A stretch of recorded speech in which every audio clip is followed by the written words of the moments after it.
تو آج ہم بات کرنے والے ہیں اسلامی جمہوریہ ایران کے 45 سالہ سفر کی۔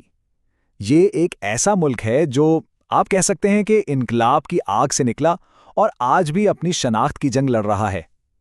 چلیے اس کی تاریخ کے اتار چڑھاؤ کو سمجھنے کی کوشش کرتے ہیں۔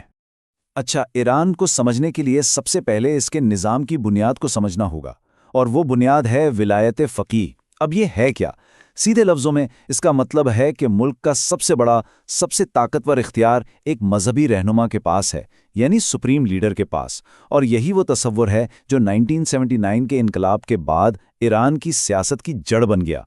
تو بات شروع ہوتی ہے 1979 سے۔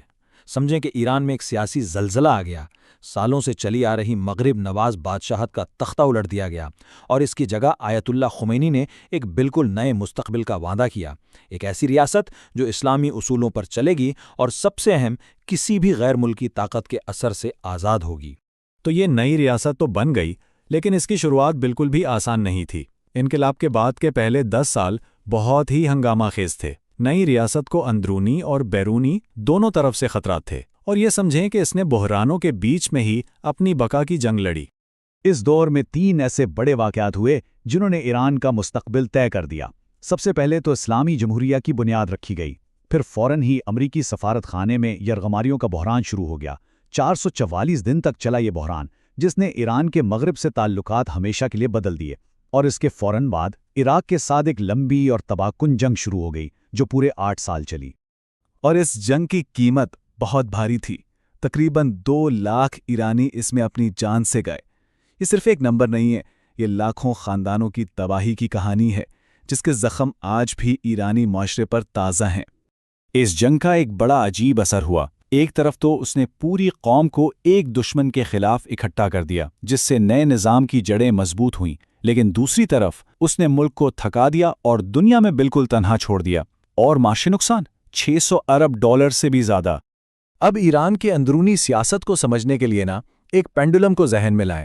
یہ پینڈولم ہمیشہ 2 انتہاؤں کے بیچ جھولتا رہتا ہے۔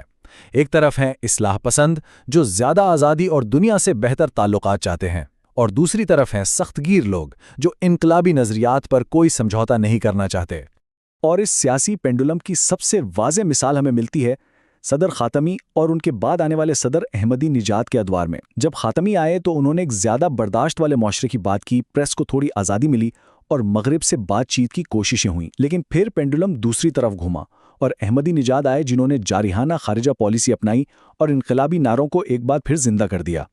اور احمدی نژاد کے دور کی پہچان بنا ان کا یہ بیان کہ اسرائیل کو صفائے ہستی سے مٹا دینا چاہیے۔ اس ایک جملے نے دنیا بھر میں تہلکہ مچا دیا اور ایران کو عالمی سطح پر مزید الگ تھلگ کر کے رکھ دیا، اور یہ ثابت کر دیا کہ ملک میں سخت گیر سوچ کتنی مضبوط ہے۔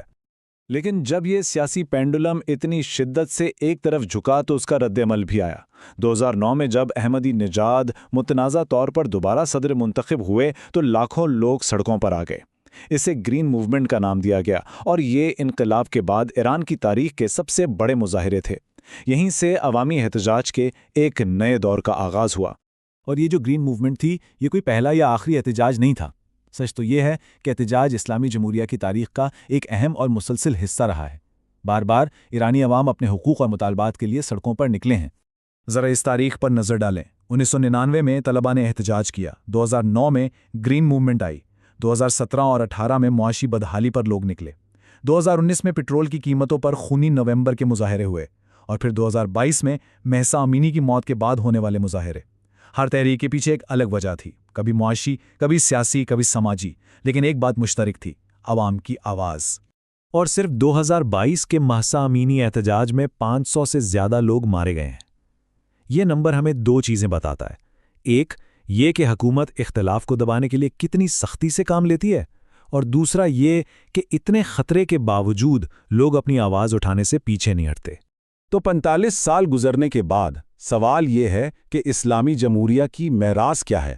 اس کا جواب سیدھا نہیں ہے۔